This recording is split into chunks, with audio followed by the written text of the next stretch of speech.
वर्षातील हा एकमेव असा दिवस असतो ज्यावेळेस फॅमिली, फ्रेंड्स, रिलेटिव्स आणि माझे स्कूल फ्रेंड्स सगळेच एका ठिकाणी भेटतात आणि तो म्हणजे दसऱ्याचा दिवस. भाऊ माझा दुर्गामाता दौडवरून आला होता आणि तो आवरत होता त्याचं हेअर ड्रायरच्या आवाजाने ना राशनंदिनी तिथून येतच नव्हती माझ्याकडे. तरी त्याने मग ते स्टॉप केलं. त्यानंतर ती माझ्याकडे आली.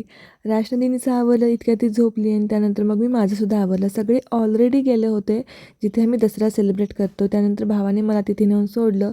तर ऑलरेडी यांचं खाणं चालू झालं होतं.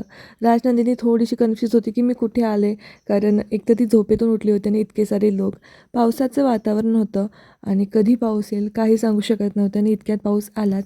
लगेच शेजारी माझी एक गाडी होती, तिथे जाऊन मी बसले गाडीमध्ये आणि थोड्या वेळाने पाऊस गेला. मग पुन्हा आम्ही सगळे बाहेर आलो आणि असंच सारखं पावसाचं वातावरण चालू असल्यामुळे ना मग म्हटलं आपण गपचूप घरी जाऊया, राजनंदिनीलासुद्धा काही त्रास नको.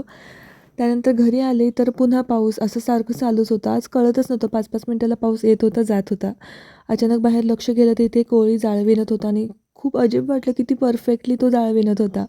नरेंद्रांचा फोन आला की मी येतो आहे म्हणून. म्हणजे मलाही सरप्राईजच होतं, हे माहीत नव्हतं ते येणार आहेत ते.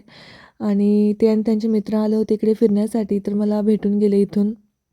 घरीसुद्धा सगळ्यांना सोनं वगैरे देऊन गेले. त्यानंतर ते गेले निघून, कारण नेक्स्ट डेला ऑफिस होतं. तर असा आमचा आजचा दिवस गेला. चलो बाय.